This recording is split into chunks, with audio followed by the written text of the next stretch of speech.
$80, and the government stops charging you at every national park for life. That's just one of 7 travel costs Washington quietly covers for travelers our age. Not a scam, not a catch. 7 real programs already funded, and almost nobody over 60 ever claims them. Today, all 7 plus the exact words to unlock each one. Number 3 saves you over $100 with one small card. And number 1 is that $80 card that pays you back for the rest of your life.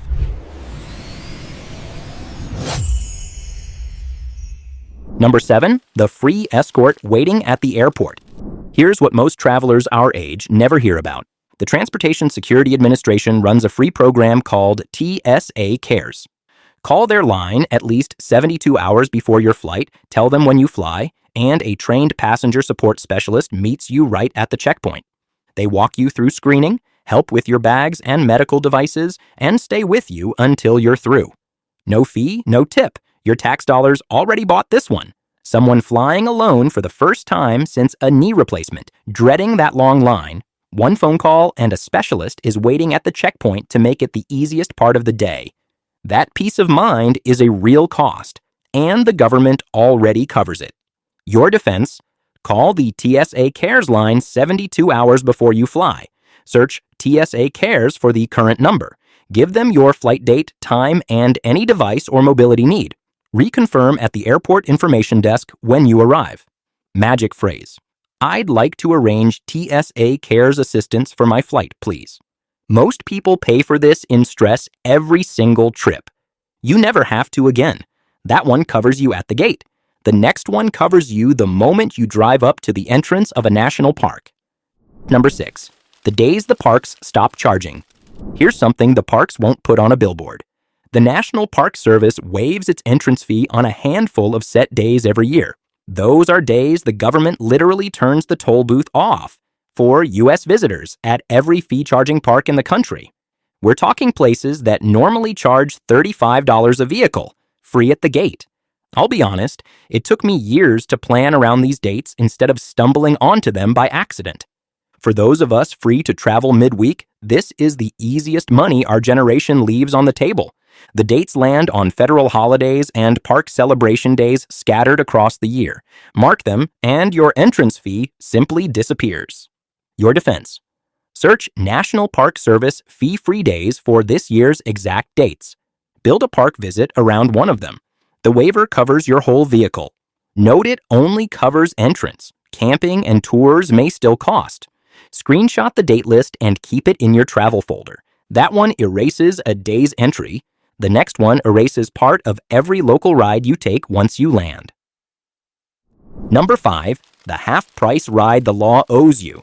Here's a rule almost nobody reads. Any transit agency that takes federal money, and nearly every city bus and subway does, is required by law to charge riders 65 and older no more than half the regular fare during off-peak hours. That's not a promotion. That's a federal requirement tied to the Federal Transit Administration.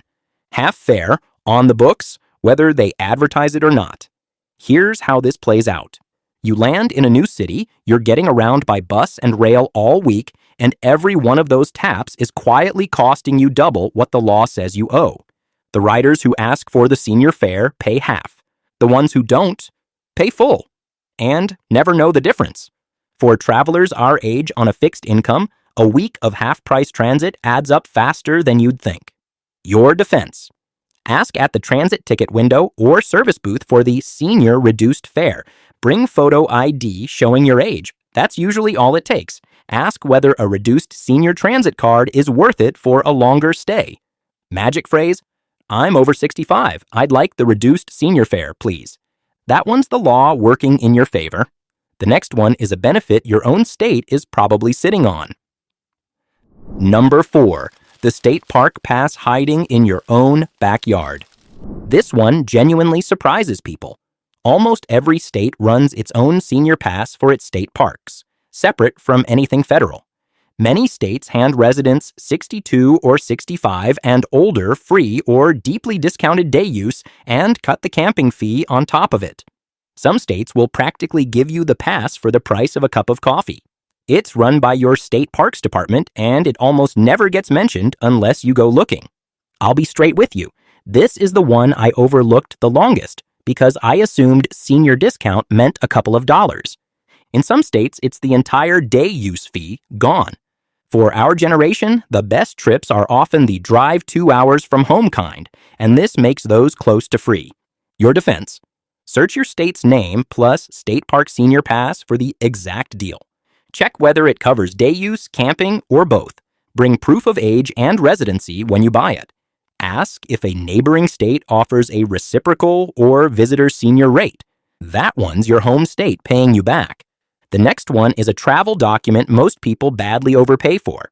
Quick question: how many of these 7 did you already know about? Drop the number in the comments and grab the free printable version of this whole list. It's linked right below in the description, so you've got the phone numbers and the exact words in your pocket at the airport. If this is helping, hit subscribe. Because number 1 is the $80 card I wish every traveler our age carried. Number 3, the $30 card that replaces the expensive one. Here's something the passport line won't explain. For travel by land or sea to Canada, Mexico, the Caribbean, and Bermuda, you do not need the full passport book. The U.S. passport card does the same job at those land and sea crossings, and it costs a fraction of what the book runs. The book is the pricey one, built for international flights. The card is the quiet, cheap one built for exactly the trips most of us actually take: the drive to Canada, the cruise out of Florida. Here's how this typically goes. A couple planning a Caribbean cruise assumes they each need the expensive book and pays for 2. The card would have covered the whole cruise for a small share of that. If you're not flying overseas, the government is happy to sell you the cheaper card. It just won't steer you to it. Your defense: if your travel is land or sea to Canada, Mexico, the Caribbean, or Bermuda, ask for the passport card. Confirm the card is not valid for international air travel before you rely on it. Apply well ahead. Processing takes weeks. Magic phrase: I'd like to apply for the passport card, not the book, please. That one keeps $100-odd in your pocket. The next one trims every long-distance train ticket you buy. Number 2, the train discount nobody at the counter offers. Here's a discount that's real but silent. Amtrak gives travelers 65 and older 10% off most rail fares. 10% every leg on a mode of travel our generation genuinely loves. No cramped middle seat, no baggage fee circus. But it isn't the default price you see when you search. You have to select the senior fare or say it out loud at the counter, or it simply doesn't apply. I've watched this happen for years. The senior rail discount didn't disappear. It just stopped being the price they show you first. For longer trips and for the cross-border routes into Canada, the senior fare can stretch even further, worth asking about every single time. Your defense: select the senior fare when booking online or ask for it by phone. State your age at the ticket window. 65 or older qualifies on most routes. Compare the senior fare against any advance purchase deal and take the lower one. Magic phrase: I'm booking the senior fare. I'm 65 or older. That one shaves every ticket. And now the one I built this whole video around: $80 paid once that the government honors for the rest of your life. Number 1, the $80 card that never expires. Stay with me. This is the reason I made the video. It's called the America the Beautiful Lifetime Senior Pass.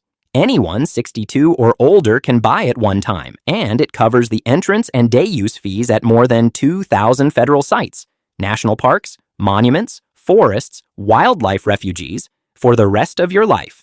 One card, one payment, never renewed, never billed again. It even cuts your fee in half at many federal campgrounds. Here's what that means in plain numbers. A single national park can charge $35 a vehicle just to drive in. 2 or 3 trips, and the pass has already paid for itself. And then the government simply stops charging you at the gate, everywhere, forever. For our generation, with the time to finally see this country, it's the single best $80 in all of travel. It feels almost illegal. It isn't. Your defense: buy the Lifetime Senior Pass online, by mail, or in person at a federal recreation site. Have proof of age and U.S. residency or citizenship ready. Keep it in the car. It covers everyone in your vehicle at the gate. Magic phrase, "I'd like the America the Beautiful Lifetime Senior Pass, please." That's not a discount. That's the government handing our generation the country and quietly hoping we never ask. After years of watching travelers our age pay for things the government already covers, I can tell you the money was never hidden. Washington just waits to see if you know to ask. But asking only saves you on the ground, because there's a second list of things the airlines themselves quietly hand seniors the moment they board, and the airport will never breathe a word of it. I've pulled those together in the video sitting right beside this one. Go claim those next. You've more than earned them.